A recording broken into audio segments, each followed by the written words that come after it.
કે ભાઈ નરસિંહ ભગવાન પ્રગટ થયા અને હિરણ્યકશિપુ ભાગવા ગયો. ભગવાને લંબ ભુજા કર પકડી લીધો, લાંબી ભુજા કરીને પકડી લીધો છે. પકડીને પછી થોડી વાર તો ગોળ ગોળ ફેરવો. નરસિંહ ભગવાનની સામે યુદ્ધ કરવું એ કાંઈ હિરણ્યકશિપુની તાકાત છે? પછી ભગવાને પકડી અને ઉંબરા વચ્ચે લઈ ગયા અને પછી એને ખોળામાં સુવડાવ્યો. ત્યારે એને ખોળામાં અને સુવડાવી અને પછી બ્રહ્માજીની સહી કરેલી પેલી ચિઠ્ઠી કાઢવા કહ્યું ભગવાને હિરણ્યકશિપુને. કાઢ પેલી ચિઠ્ઠી, બ્રહ્માજીની સહી કરેલી છે ને. આ બધી અભિનય આ બધો કરવાનો હોય. હિરણ્યકશિપુએ ચિઠ્ઠી કાઢી અને ચિઠ્ઠી કાઢીને ભગવાને કહ્યું કે વાંચ, વરદાન માગ્યા છે ને વાંચ. દિવસે ન મરું, રાત્રે ન મરું. બોલ, દિવસ છે કે રાત છે? કાલે શું હતું? સંધ્યાનો સમય થોડુંક લેટ થયું હતું. દિવસ છે કે રાત છે? કહું દિવસે નથી ને રાતે નથી. પૂછ્યું, બોલ આગળ બોલ. કહું ઘરમાં ન મરું, બહાર ન મરું. કહું બોલ ક્યાં છે? તો કહું ઉંબરાની વચ્ચોવચ્ચ. આકાશમાં ન મરું, પાતાળમાં ન મરું. કહું બોલ ક્યાં છે તું? કહું તમારી ગોદમાં છું. આગળ વાંચ. કહું લીલાથી ન મરું, સૂકાથી ન મરું. નરસિંહ ભગવાને નખ બતાવ્યા છે. બોલા લીલું કહેવાય કે સૂકું કહેવાય? કહું લીલુંય ન કહેવાય, સૂકુંય ન કહેવાય. નખને કાપી પણ શકાય, પણ જીવતો નખ કપાઈ જાય તો તકલીફ થાય ને. હા, નેલ કટિંગ કરી શકાય, પણ થોડો વધારે પડતો કપાઈ ગયો તો લોહી પણ નીકળે ને દુખે પણ કરો. એટલે એ લીલું પણ છે ને સૂકું પણ છે. શસ્ત્રથી ન મરું, અસ્ત્રથી ન મરું. ભગવાને ફરી વખત નખ બતાવીને કહ્યું બોલાને શસ્ત્ર કહેવાય કે અસ્ત્ર કહેવાય? કહું શસ્ત્રય ન કહેવાય ને અસ્ત્રય ન કહેવાય. માણસથી ન મરું, પશુથી ન મરું. ભગવાને કહ્યું બોલ હું માણસ છું કે પશુ છું? કહું માણસ પણ નથી ને પશુ પણ નથી. આગળ વાંચ. કહું બ્રહ્માજીની બનાવેલી સૃષ્ટિમાં કોઈનાથી ન મરું. ભગવાને કહું બોલ હું બ્રહ્માજીની સૃષ્ટિમાંથી ઉત્પન્ન થયો છું? કહું ના, આપ તો ધગધગતા થાંભલામાંથી પ્રગટ થયા છો. જ્યારે આટલું કહું ત્યારે ભગવાને એની પાસેથી પેલી ચિઠ્ઠી લઈ લીધી.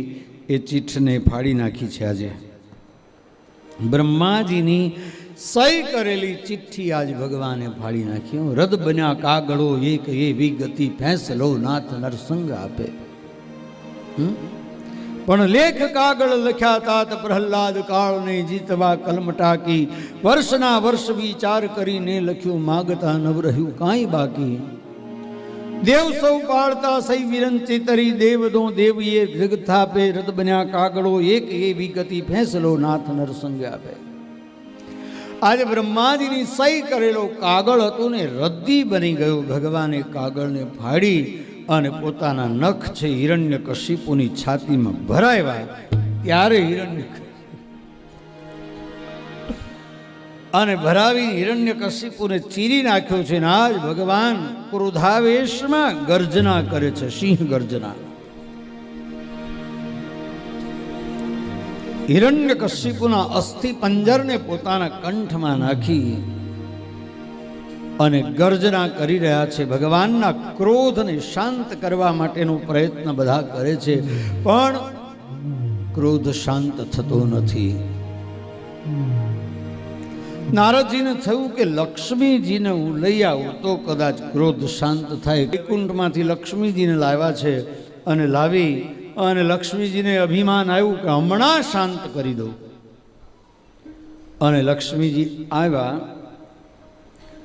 અભિમાન હતું એટલે ભગવાનની સામે જેવા આવ્યા ને એવી જ ભગવાને એવી ત્રાડ નાખીને કે લક્ષ્મીજી ઊભી પૂછડીએ ગયા છે વૈકુંઠમાં. પાછું વાળીને જોયું નહીં. હા, કે આજનું ક્રોધ કંઈક જુદું છે અને આજ આપણું કંઈ આવે એમ નથી, ભાગો. પછી જેના માટે અવતાર કાર્ય કર્યું હતું એ પ્રહલાદને સામે લાવ્યા અને પ્રહલાદે હાથ જોડ્યા છે. ભગવાનની પ્રાર્થના કરી પ્રહલાદજી. ભગવાનનો ક્રોધ શાંત થયો અને પછી ભગવાને પ્રહલાદને પોતાની ગોદમાં લીધા છે અને ગોદમાં લઈ અને એક સિંહણ જેમ પોતાના નાનકડા એવા શાવકને, તાજું જન્મેલું શાવક બચ્ચું હોય ને એ ચાટે, એમ ભગવાન પ્રહલાદજી ઉપર પોતાના વાત્સલ્યનો વરસાદ વરસાવવા લાગ્યા અને પ્રહલાદજીને ચાટવા લાગ્યા છે.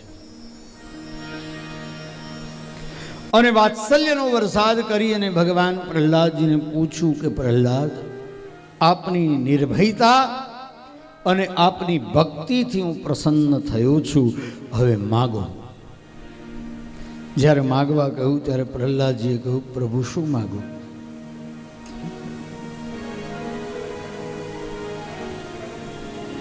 આપનું દર્શન થયું, હવે માગવા જેવું કંઈ છે?